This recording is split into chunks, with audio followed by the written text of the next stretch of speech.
Welcome. You're listening to The Weather Lounge, a podcast by WeatherWorks. Get ready to explore the world of weather and connect with engaging guests, bringing you fun and thought-provoking stories of just how weather shapes our lives, sometimes in ways you've never imagined.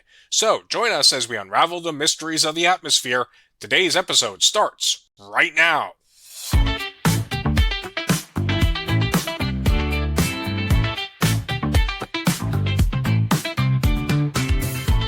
Hi there, and thanks for joining us back here in the Weather Lounge. I'm your host, meteorologist Brad Miller, and joining me again for today's podcast is fellow WeatherWorks meteorologist Jen Diorio. Hey there, Jen. It's summertime.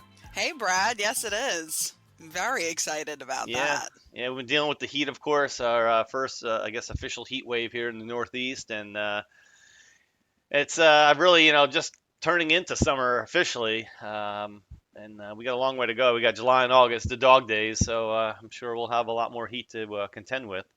Definitely. I mean, it's been hot, but not, being on Long Island, we've had a nice sea breeze. So, right on the South Shore on the beach has been nice. So that's where I've been hanging out. Yeah, that's true. I guess Long Island, with that south wind off the ocean, the cooler Atlantic, keeps you guys a little bit cooler than inland areas.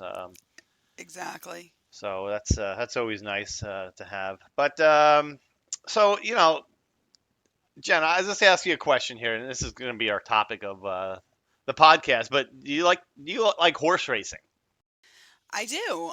Honestly, I wish I was into it more than I currently am. But I do. Yeah, and I mean, growing up on Long Island and being very close to Belmont. Aqueduct out there too, and even Yonkers to a point. Well. Yeah, so I haven't gone to Belmont in a very long time since I was little, and I honestly don't remember it. But I do want to, revisit there sometime soon. But yeah, I do, and I think it's a cool thing to watch, whether you're in person or on TV. And I'll probably age myself a little bit here, but I grew up in New Jersey and close to the Meadowlands, a couple miles down the turnpike. But I grew up as a harness fan. I mean, they have thoroughbred racing there too, but my dad was a huge harness fan. That's when they sit in a little buggy, behind the horse. And Right. I'll tell you, it's funny because I remember growing up, my parents would actually get a babysitter on Friday night so they can go up to the Pegasus, which was like the quote formal dining at the Meadowlands, and so they'd leave me with a babysitter so they can go gamble and watch the horses. That's a fun Friday night, though. Let me tell you. I guess when you're an adult back in the 80s and 90s, but and I remember actually my dad used to take me like Johnson Park near Rutgers there, and they wouldn't have like gambling on horses there, but it would just be to watch the horses run, and I learned a lot about it. I got to sit in the little trotter thing and behind the horse, and I guess that's another nickname for the harness racers. It's the trotters. So I really got into harness racing back then, and I still go to Pocono Downs occasionally, living out here in Eastern PA. So anyway, that brings us to our guest today. His name is Davis Klein, and he's the equine biometric specialist for the New York Racing Association, NYRA as it's also called.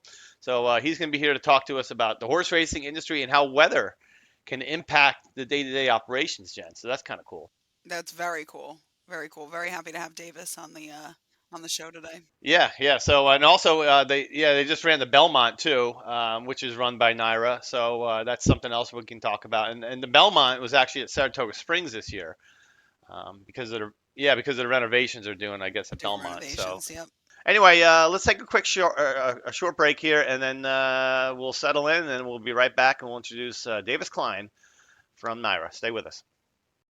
Has a bad weather forecast cost your business thousands of dollars and even countless hours of unnecessary headaches? Well, thankfully, forecasts from WeatherWorks are quite different. We understand our clients' needs and help them make the right operational decisions with our precise daily forecasting, timely storm notifications, and exclusive access to our meteorologists 24/7. And that's just the beginning. Our weather solutions range from certified weather data to historical reports and even expert forensic services. Call us at 908-850-8600 or visit us on the web at weatherworksinc.com for more information. Next time you think about weather, think WeatherWorks.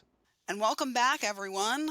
Without further ado, let's bring in Davis Klein of the New York Racing Association. Davis, thanks for joining us here in the Weather Lounge. Yeah, thanks. Thanks for having me, guys. Glad it finally worked out. I guess fifth time's a charm. That's true. Yeah, we had some recording issues last couple times, and Davis was so busy before the Belmont, rightfully so, and we just kind of decided we'd record afterwards. So speaking of which, let's talk about the elephant in the room before we get to everything else with the horse racing industry and weather. Let's talk about the Belmont. I mean, how was it to I guess, have it at Saratoga Springs this year? Because of the renovations at Belmont. Was it a big difference? I mean, I guess it's a lot further drive for a lot of folks that live on Long Island or in the New York City area to go up to Saratoga, but it was probably nice, I would imagine. Yeah, it was definitely a special weekend. America's oldest sporting venue with America's oldest Triple Crown race all together. However, I guess there could be a bit of an asterisk there since we had to run the race at a mile and a quarter compared to the historic mile and a half oval that it's usually run on. Oh, So I'm sure some people will be, not justifying the winner, but it was a great weekend. Record handle, so it was special. Actually, I didn't know about it. I watched the race too, but it didn't dawn on me. I know the last race, the Belmont was always the longest. Or yeah, it's longer than the Preakness, right? Yes, yep. Yeah, it's a mile and a half. Yeah, but I guess I never thought about. I guess Saratoga Springs is in the Belmont Raceway is actually a mile long track, correct? Belmont's a mile and a half track. Oh, it is a mile and a half. Okay, so it is. Oh, Yeah, I it's got you. So it's one time around the largest in oval, North right? America. Ah, I got you. Okay. Wow, largest in North America. I didn't know that. Yeah, I didn't know it was a mile and a half either. I thought they kind of started on the back stretch and they went down the stretch twice actually then, but I didn't realize it was already a mile and a half. Wow, that's definitely interesting. So then Saratoga's what, a mile and a quarter? You said? It's a mile and an eighth track, but we can run a mile and a quarter. Right, on the you track. just back it up a little bit up on the stretch there. Yeah. Down the home stretch a bit. Right, right. Well, that's cool, and they got turf racing too at Saratoga, right? Yeah, we got turf racing during the summer. We'll also do a few steeplechase racing where they go Oh, over cool. the jumps, Oh, cool. which is always fun to see. Yeah, Yeah. yeah. I've never been up to Saratoga. I went up there for actually a winter storms conference for meteorology when I was a student, but we never went over to the racetrack. But it's kind of cool though, I guess. And you said next year it's also going to be there again. It will. Yep. As we're undergoing a near $500 million renovation Oof. project at Belmont Park. Wow. And when's that expected to be completed? 2026 Oh, wow. in the, I guess, late spring if all goes to plan. Okay. Yeah, I guess you want it to be done by then, so that you can actually have. That'd be cool to have the renovated Belmont Raceway ready for the Belmont itself. I guess it'd be June 2026 then. Yep. If especially during the winter, if the weather cooperates with us. Yeah. Right. Yeah. So moving on to weather, I guess. And actually, we do forecast for a lot of the New York Racing Association tracks, and we do lightning here at WeatherWorks. So we're very familiar with the venues that they have, and so I guess we'll start right off with that. What's the biggest weather concern for any tracks? Whether it rain or heat, cold, things like that. I'll tell you what, it's absolutely everything. Weather has a lot to do with our day-to-day operations. Whether that is rain, cold temperatures, high temperatures, snow, wind, you name it, we have to be ready for it. I guess I mean is it basically like a mailman? It doesn't matter. It rain, sleet, snow, it still goes on, or are there thresholds to where I guess there has to be some thresholds where it comes to I guess even severe weather to a point. Yeah, so I get our threshold for high temperatures, the heat index usually 105 is the cutoff. And then freezing temperatures, I think it's slightly below zero when we'll call it off. Oh, with the um, what is it, freezing temp index, whatever that means. Oh, Wind chill. That's it. The wind the chill. wind Yep. chill, yeah. Yeah, and then all of that has to do with how we prepare the tracks as well. If we get torrential downpours or any type of rain, we'll have to take races off the turf. The turf can be, I guess, categorized as different levels as well. So firm would be, your average dry day, good, maybe a little moisture on the track, and then yielding a little bit more moisture on the track. And then we'll have to take it off and put it on the dirt. But then the dirt, if we no rain is coming, we'll do something called sealing it. So basically, we'll have these big, heavy rollers and pads that will compress the track to kind of create like a blanket almost on top of the dirt. So the water doesn't get down into I guess, the bedding of the track. Right. It makes it like a firmer surface almost. It's kind of what I'm imagining.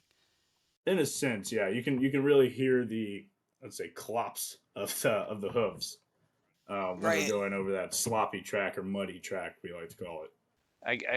I mean, with that kind of a rain too. I mean, are the horses now like if are horses are they can go back and forth between they aren't just turf horses because you said they'll come off the turf and go on the dirt. But are they breeded differently to be mainly a turf horse? But and if have to, they'll go on the dirt and vice versa.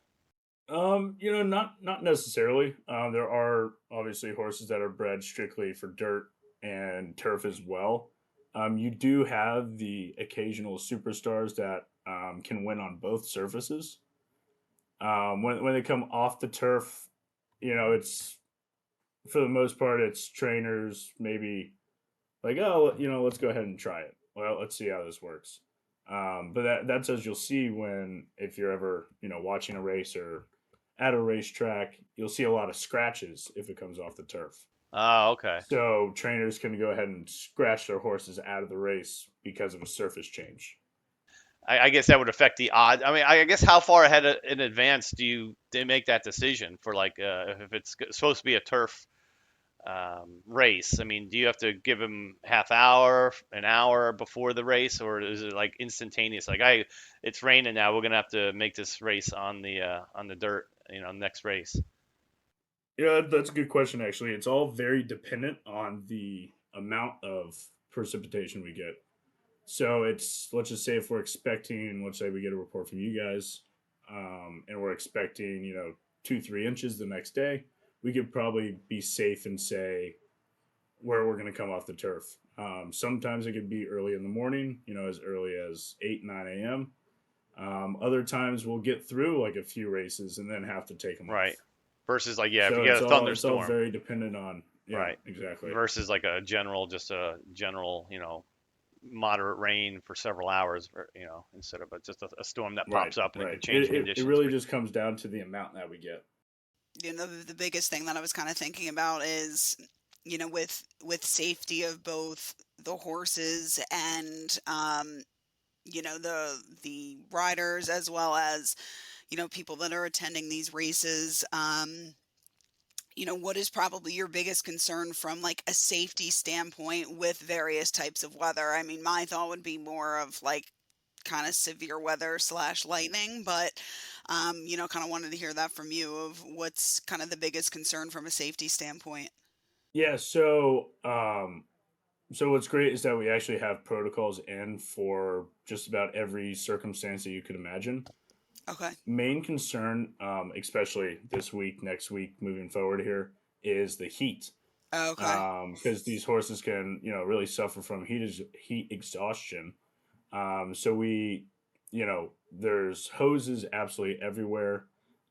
Ice in all trucks following the race. All the grooms will have ice in the horse vans, you name it. It's actually, so it was interesting, out of the Japanese Racing Association, they have an equine research institute. Okay. One of the studies they did was the quickest and best way to cool down a horse, and they put these horses through the ringer to try to figure out how to cool down that internal temperature the quickest, and it just comes down to cold water and ice. So we are very prepared for that, and we have a great vet team as well. So it's just constant monitoring, communication between our safety stewards, our vet team, as well as our track maintenance team. Yeah, I've read before somewhere that Japan, that they take their racing pretty seriously over there. It's just as big as in the U.S. as it is in Japan, and I think other places. I think there's Great Britain's another hot spot. But Yeah, it's just about. I think, especially Saratoga, I would consider Saratoga a world premiere meet, yeah. not just in the United States, but the entire world. And we're seeing more and more international horses come and set up for the summer. Well, So that's it's good. definitely an exciting time, Yeah. Yeah. from a world stage, and the sport is becoming more globally connected as well. So it's very fun to see. One thing I was always wondering is when we started doing forecasts for you guys, and why is the race I guess season in Saratoga so short? I mean, basically it's from what, mid-July through Labor Day. I mean, is there a reason that it's not like longer, or like from March until October or something? Yeah, it's just a historical thing. For the last 150 years, it's always just been in the middle of summer, and we actually have to get approval if we want to increase days or anything like that from the state. Okay, So that we makes sense. did. It was a little bit shorter, maybe like 6 years ago, 7 years ago, and I think we've ended up on 40 days, which seems just about right for us. And from what I can tell, it's I'll look up there at some of the webcams and some of the even I'll go on there watching live racing even when I'm monitoring for whether it's severe weather or lightning or something like that, and it's packed up there every racing day. It's amazing. Oh, it's great. We average about 23,000 people a day. Wow. On weekends, on Saturday for big races, we'll get up to 50,000. And I'll tell you what, Wow. last year, I think we had about 16 inches of rain throughout the summer, Yeah, it was a wet and it summer. did not deter our fans at all. That's great. Now, how does that compare to like the New York City tracks like Aqueduct and Belmont and things like that? I mean, is it the same amount, or is it? It's quite a bit different, I'd Yeah, say. I would imagine so.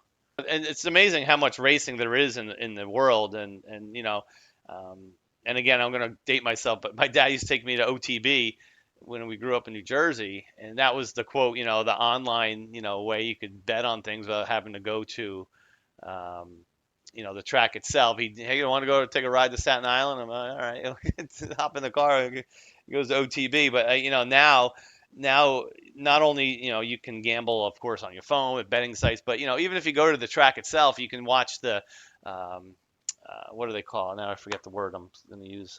You can watch all the other tracks and stuff. Simulcasting. Simulcasting, right? So you can put a bet on Santa Anita on fifth race in California, or you can bet on some Canadian harness tracks. It's just amazing the reach though that any kind of racing gets now. Yes, exactly. And I'm sure when you guys have your very early mornings, you could turn on the app NYRA Bets and start betting on racing in Australia. Yeah, yeah, that's what I do every morning. Yeah. Yeah, exactly. That's what I thought. So Jen, that'll be our next WeatherWorks. Next spring, we'll have our winter party at the end of the year. Maybe we'll go to a horse track. It works for me.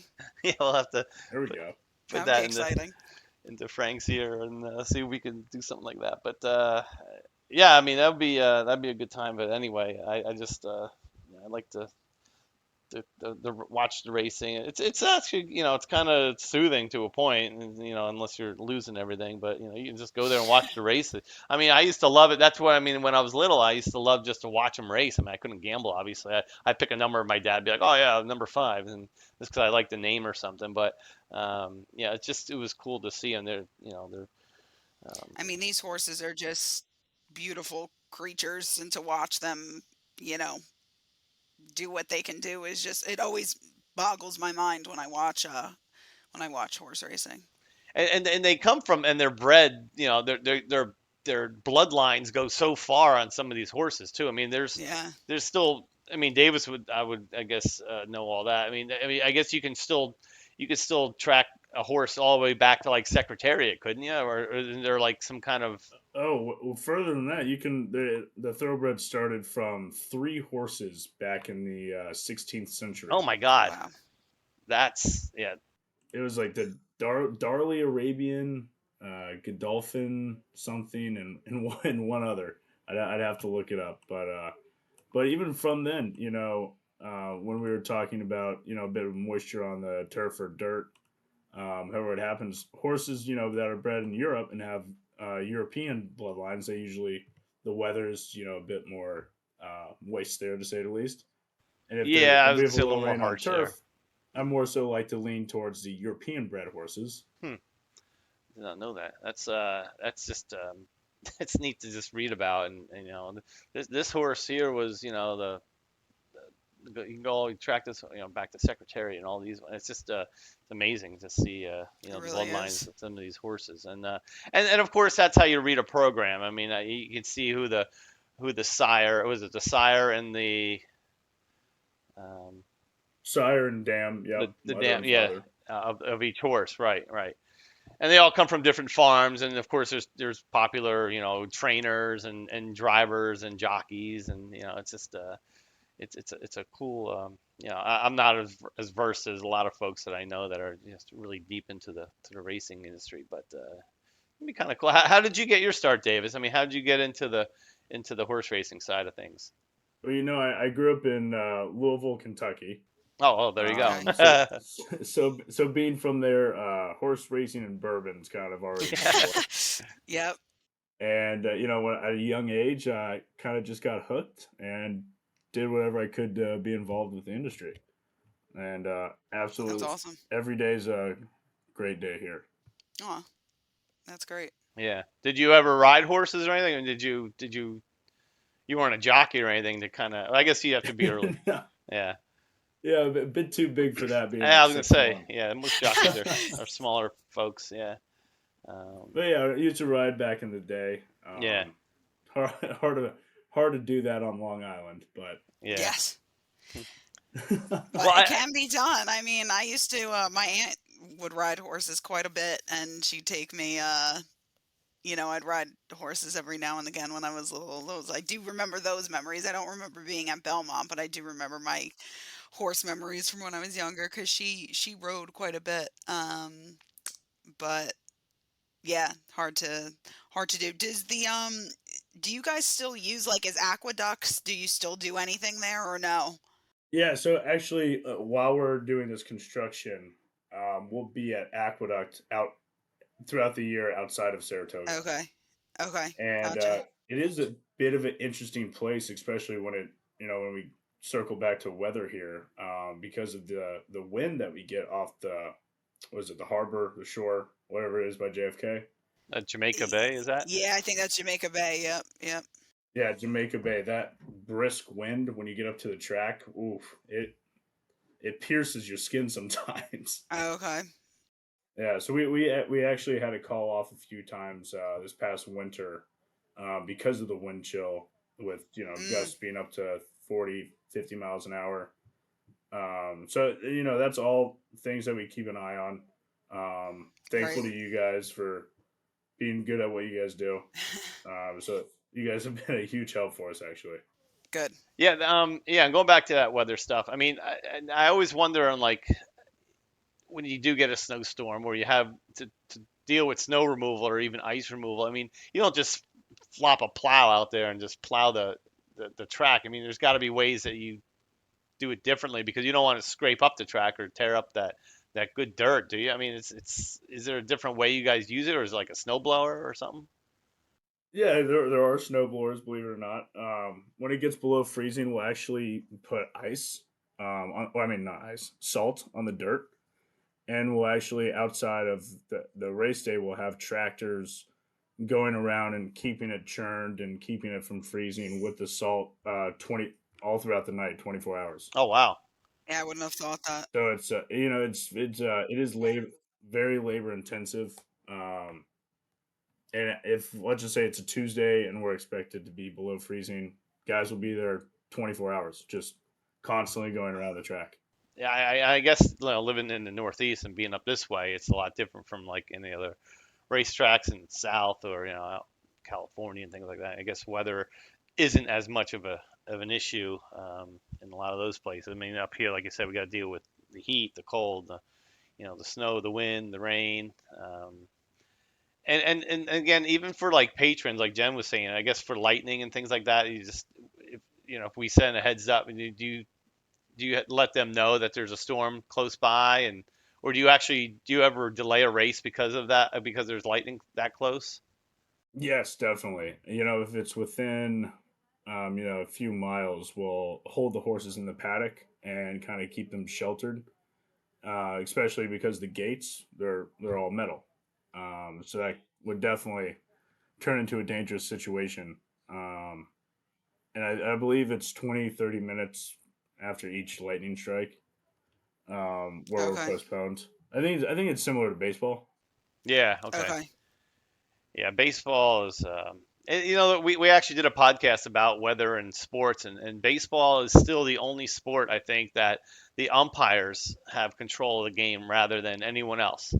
Yeah, they decide. I mean, they get weather updates, of course, in between innings or if they know a storm's coming. But I don't think the game ever gets called until the umpires say, "All right, we're calling this," or "Dangerous lightning is too close," or "The rain's too hard." It's not like the whoever the home team is or the stadium folks say, "All right, we're calling this game." It's the umpires, and football is different too. Like the refs don't make that decision. I think it's up to the actual venue. But I think unless they change it, I think the umpires are the only sport, and baseball is the only sport where the umpires still decide on what happens, or the referees. Crazy. Yeah, that is a little crazy. What about like Davis with the the thunder and the lightning? Like, I'm just thinking from the perspective of that. Like my dogs hate Oh, thunder I and never lightning, thought of and they that. get scared, and spooked. How do the horses typically behave? Does it depend on the horse, kind of like how it depends on the dog, or are they not really super phased by it? Exactly that. They are, to say the least, big dogs. Okay. They all have their own personality, just like us, Okay. just like a dog. Ones that could be a bit more skittish or nervous, trainers will put like cotton in their ears to help drown out the noise, Oh, okay. and then that's about for the most part, and they just kind of hang tough throughout the most. And then obviously there's trainer help and the trainers themselves. There's always somebody in the barn 24/7, monitoring, taking care of them, understanding what each one needs, and they all have a very good um, let's say rapport with each horse, so they know each tendency of each one. Right. um, Right. and obviously as they mature and get older, they'll be used to more and more things compared to like a 2-year-old to a 6-year-old, right? Right. Yeah. But yeah, absolutely dependent on each one. Got it. Yeah. Yeah, and I assume also as they get older too. My my dog is now 17 at this point, and the thunder and just doesn't phase him as much anymore because number one, I think he's used to it, but also he's hard of hearing now too. um, but yeah, I kind of thought that they'd all have their own little personalities, but I'm just thinking to myself, it's hard enough to calm down my little poodle mixes, let alone these big, you know, horses. And there's similar things too, where I know some people give their dogs, CBD oil to help keep Yep. relaxed, and there's similar products for horses as well.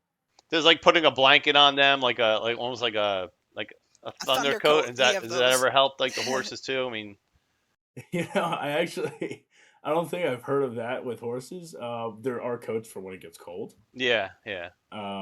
And they all have like their toys. Some have like teddy bears, Oh, really? and I didn't know that. they'll cling on to those. Yeah, Oh, I I love didn't know that. that. Oh my God, that's so cute. Yeah, I didn't know that they're either. thunder buddies. They're thunder buddies.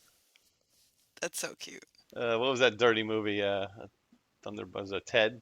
Oh gosh, Ted. Yeah. Thunder buddies for life. that's Thunder not. buddies for life. But they're some special animals, that's for sure. Yeah, I can imagine. Yeah. Yeah, they have so much expression in their eyes when you look at them. They Oh really yeah, I do. remember. Yeah. Yeah, you go feed them like carrots and sugar cubes, and it's just so Yeah, they are as big as they are. They're very gentle, and it's they amazing are. what they how fast they can run, and they're taken care of well. And they'll give you what you give them. You know, Oh, nice. if you're Yep. calm, relaxed, happy, they'll act the same way. If you're skittish, nervous, they'll feel that as They'll well. feel it. Yeah. Huh. They, Pretty yeah, cool. they feel a lot. So I guess we'll finish up on that's the basic horse business day to day. I mean, in gambling, and of course, it's a big thing these days. I mean, I just always grew up just knowing the win, the place, the show, and the exactas and the trifectas. Trying to bet on who's going to win and who's going to be second, third place, things like that. I mean, how has that evolved over the last like just even 5 to 10 years now with the online and the I mean, it had to. It's just because before, of course, you can only bet either if you're at the track or like I said, my dad used to take me to OTB and things like that. But now, it had to. It just must have grown tenfold in the last 5 to 10 years. Yeah, I mean, I'd go a bit longer than that because as the on track audience has decreased and OTBs aren't necessarily what they were back in the day, it almost evens out in a sense. However, during COVID, when horse racing was still going on and all other sports were canceled or postponed, we saw a massive uptick in handle participation. So it it's kind of a blessing in disguise almost, where it shined a light on our sport, and we've continued that trend as well. The past 5 years were all major races, tracks in general. We're all setting handle records, and handle is just the amount wagered on that track. I mean, and yeah, and it's just incredible the amount of that how that's changed in the last couple of years with all this all the betting sites and things, and something I never thought I'd ever see in my lifetime, that you can just kind of pick up and just gamble. And it was like, what I'm saying is, it was kind of like voodoo back in the day, like, ooh, you don't be had bookies and gambling and things like that. And now it's just like, all right, and now you turn on any sporting event, and there's got to be 2 or 3 ads, whether it's for the DraftKings or Oh Fan. yeah. I mean, the big ones. I mean, you can't go and watch a sporting event anymore without seeing at least 5, 6, 10 commercials throughout the event. It's like shoved in your face so much. 100%, yeah. But if that's it's business, and it's just like anything else. You control it, it's fine. I mean, there's drugs out there, and there's other things that I get a lot more into trouble with. But it's just one of those other things in life. You just got to learn how to control, I guess. And if you have, like, I've told this to Brad before, my sister is a very avid sports bettor, and she has multiple accounts, and but she's good at it. Like, if it's actually a type of betting that, like, if I had the skill and knew things about sports like she does, she knows so much about so many different kinds of sports that she does very well for herself. And I think it's actually a type of betting that, like, if you have the skill and bet on certain things, that it's better than just going to the casino and going to a slot machine or something like that, where it's totally just based off of chance. But And on the horse racing side, you see a lot of it in movies too. And of course, I remember watching, was it Rodney Dangerfield, the movie Easy Money? The guys get there and they got a tip on a horse, blah, blah, blah. And then the other one, I don't know if you ever saw the movie The Bronx Tale, A Bronx Tale, and the Mush. Oh, great movie. Yeah. That's, and every time that the guy shows up, the horse could be in the lead halfway through the race, and then he shows up, and they nickname him the Mush. As soon as he gets out there, he's like, yeah, yeah, yeah. And then the rest of the race, the horse just falls flat, and just comes in last place. And like, oh, well, the race is over. Mush is here. We're not going to win now. And he's like, he's leading, he's leading. And he's like, just watch. And but yeah, I mean, horse racing is in a lot. That was filmed at Aqueduct as well. Oh, was it really? It was. oh wow. That would make sense, yeah, because New York kind of setting and stuff. Queens, but City, yep. And of course that Seinfeld episode. Oh yeah. His mother was. Yeah, a if you're a mother. Seinfeld fan, yeah, that's at the OTB with Kramer. Yeah, his mother's a mutter. His mother's a Yeah. mutter. His mother's a mutter. Yeah. Yeah. I love all that kind of stuff with horse racing. But yeah, I mean, I guess not much has changed though. I mean, the other things that have changed, I guess, is like the superfecta these days. What's that? You got to pick like 6 races in a row. Superfecta, you're picking the top 4 finishers in a Oh, race. top But four. Okay. yeah, so we like to call those vertical bets. And then you have your horizontal bets where you're picking the Oh, that go winner of. across different races. Correct, yep. So from a daily double Daily to two double, races all the way up to a pick six. pick six. Okay. Okay. Yeah. And that's just hard to do. I mean, even if you pick favorites every race, that's not going to happen. It's always, you'll get a couple favorites in there, but then, out of the blue, you get a 20-1 shot, or even more than that, 25, 30-1 shot. So it's definitely yeah, and I guess the odds just basically work on where the money's going. Correct, Davis? Correct. Yep. So it's based off the total pool. So let's Right. just say, a total pool is $1 million. A horse has 500,000 of that million on him. He's going to be a very, very heavy favorite. Heavy favorite, right? And the one thing about racing is maybe a lot of folks don't know, and I just know this from my background watching it, is if you decide to bet on like the New York Rangers to win the Stanley Cup, and you get like an 8-1 odd in whenever you put the bet down, or whoever you wanted, you like the Celtics, Davis, and the two of them to win the championship was probably like 3 or 4-1, just a month or two ago, and that. Whatever you get that odd at, that's where it stays for you for that bet. As opposed to horse racing, there's a final odd, correct? Correct. Yeah. So it's a pari-mutuel wagering. So you're not wagering against the house. You're wagering, against each other, and the house just takes a small percentage off the top of the pool. Right, and you'll see. So, Brad, if you're in New Jersey actually started incorporating fixed odds into horse racing. Really? Yeah. So before a race, let's just say a horse is 3-1 at the time when you bet, you're locked in at 3-1 all the way up until they break out of the gate. Wow, that I did not know.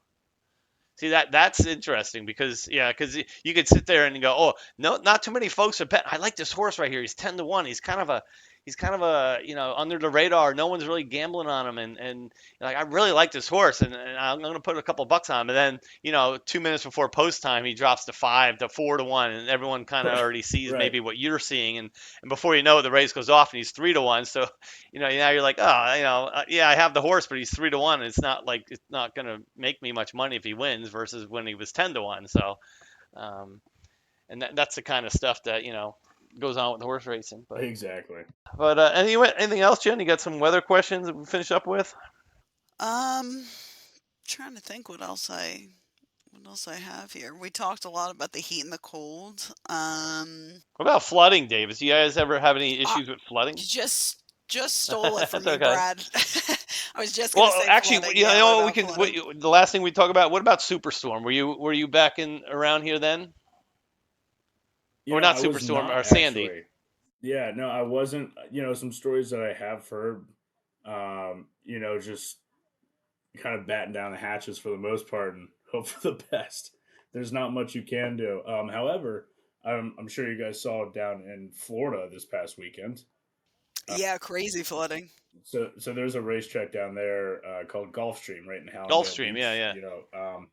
A little north of North Miami, and obviously we saw the flooding there, and I'd say within a day, there was 6 inches in all the horses' stall. Wow. So they were able to actually get all the horses on a van, send them up north to this training facility they have called Palm Meadows, and luckily it all worked out, and they were able to actually get the vans into the barn area. But I don't think they even expected it to be that bad.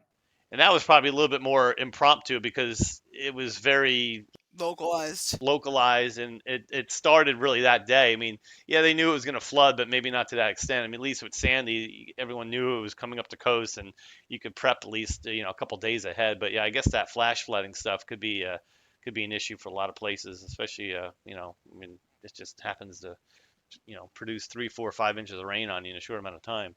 Yeah, exactly. And you just, as I was mentioning before, you seal the track. We've upgraded all of our draining systems on each track as well. So there's only so much you can do, and then just kind of hope for the best, right? Yeah, I guess so.